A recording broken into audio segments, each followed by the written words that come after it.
আসসালামু আলাইকুম রহমতুল্লাহ। লাশ দাফনের 17 দিন পরে আমরা এখানে জানাজা দিচ্ছি। যারা দেশ এবং প্রবাস থেকে যারা দেখতেছেন, আব্বা মারা গেছে খবর পেলাম, তখন আমি সৌদিতে, তখন আমি দুবাইতে, তখন আমি ইউরোপে, তখন আমি অনেক দূরে। তো এই অবস্থায় আমার কি করণীয়? তখন অনেক সময় খুব আফসোস হয় যে আমি আমার আব্বার জানাজা শেষ দোয়াটা আমি করতে পারলাম না। অনেক কষ্ট পায় অনেক সময়, এবং চাইলেও তাৎক্ষণিক তারা আসতে পারে না। অনেক সময় আসাটা যদি খুব জরুরি সেটাও না, যে তার লাশটা 2 দিন 3 দিন মানে রাখতে হবে, ছেলে মেয়ে আসবে তারপর, সেটাও তো শরীয়ত এলাও করে না। নিয়ম অনুযায়ী তার দাফন কাফন খুব দ্রুত হয়ে যাবে, এটাই শরীয়তের নিয়ম, ব্যক্তি ভালো মন্দ যাই হোক।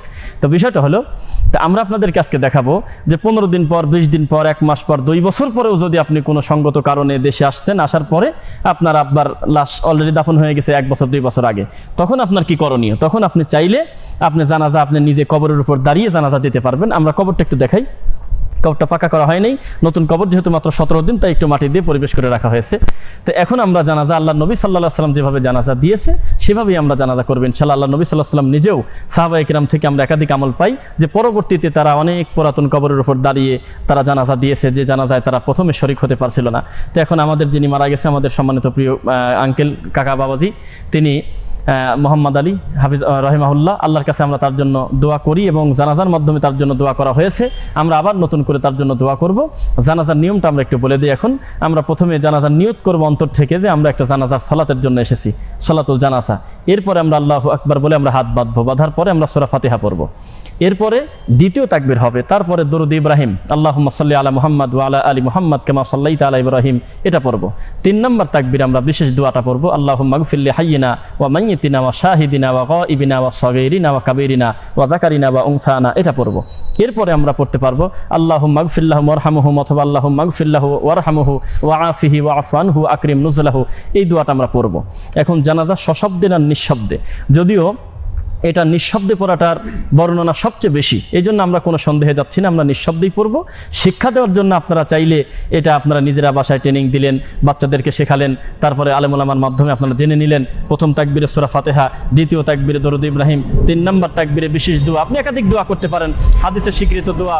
এরপরে আল্লাহুম্মা গফির লি হাইয়িনা ওয়া মাইয়িতিনা, এই দোয়াগুলো আপনি আপনার গতিতে পড়বেন ইনশাআল্লাহ। এরপরে চতুর্থ তাকবীরে পরে আমরা সালাম ফিরাবো। সালামটা একদিকে ফেরানোটার মতটা সবচেয়ে বেশি, আর 2 দিকে ফেরানোটাও জায়েজ। তবে যেহেতু সমাজে এটা অবহেলিত বলবো কি না, নবী সাল্লাল্লাহু আলাইহি সাল্লামের মসজিদে এখনও একদিকে সালাম ফেরায় সালাতকে সমাপ্ত করা হয়, আমরা সেটাই করবো ইনশাল্লাহ, কোনো বিতর্ক নয়। তবে আমরা নিয়মটা আপনাদেরকে বলে দিই, লাশ বরাবর দাঁড়িয়ে আপনি আল্লাহ সুবহানাহু ওয়া তাআলাকে সেভাবে আপনি অন্তর থেকে বলবেন যে আল্লাহ আমি সালাতুল জানাজা পড়তেছি, এটা অন্তর থেকে আপনার আসবে। এরপর আপনি প্রথম তাকবীর দিয়ে হাত বেঁধে সূরা ফাতিহা, তারপরে দরুদ ইব্রাহিম, তারপর বিশেষ দোয়া, প্রত্যেক তাকবীরে হাত উঠবে, রফল আদাইন হবে। এখনই আমরা সালাত শুরু করতেছি। আমাদের ডবল কাতার দেওয়ার পরিবেশ নাই, পিছনে মসজিদ ঘর, এটা পশ্চিম দিকে আমরা সুন্দর সেভাবে দাঁড়িয়েছি, এই জন্য আমরা একসঙ্গে দাঁড়িয়ে সালাত আদায় করবো। একটু আগে পায়ের সাথে পা লাগাই, জুতা খুলতে হবে না, অসুবিধা নেই, যেহেতু নিশ্চিত মানে লাগান। হ্যাঁ, আল্লাহু আকবার।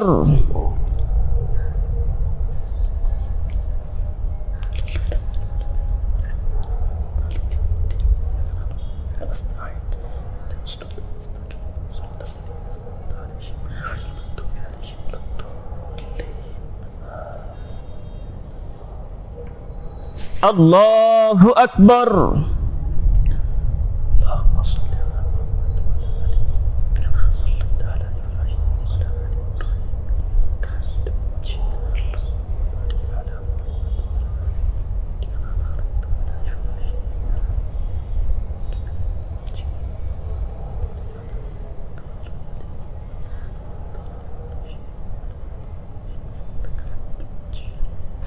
আল্লাহু আকবার।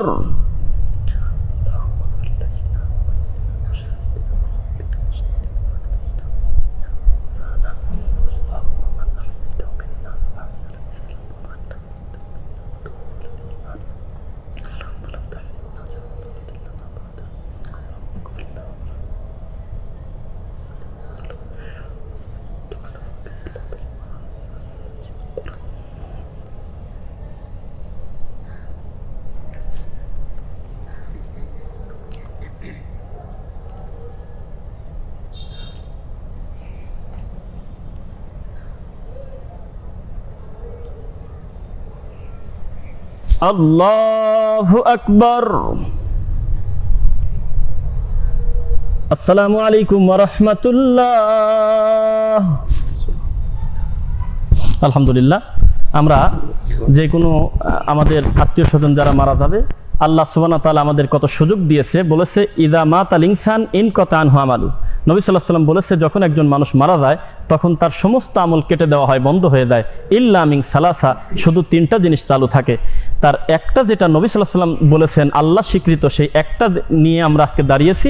আমার ডানে বামে যারা দাঁড়িয়েছে, কলিজার টুকরা সন্তান সে তার বাপের লাশের সামনে দাঁড়িয়ে এইটা অফ করেন নাই আল্লাহ। এটা বলেছে ওয়ালাদুন সালিহুন, নেক সন্তান সন্ততি, ছেলে হোক মেয়ে হোক, এইটা কন্টিনিউসলি এভরি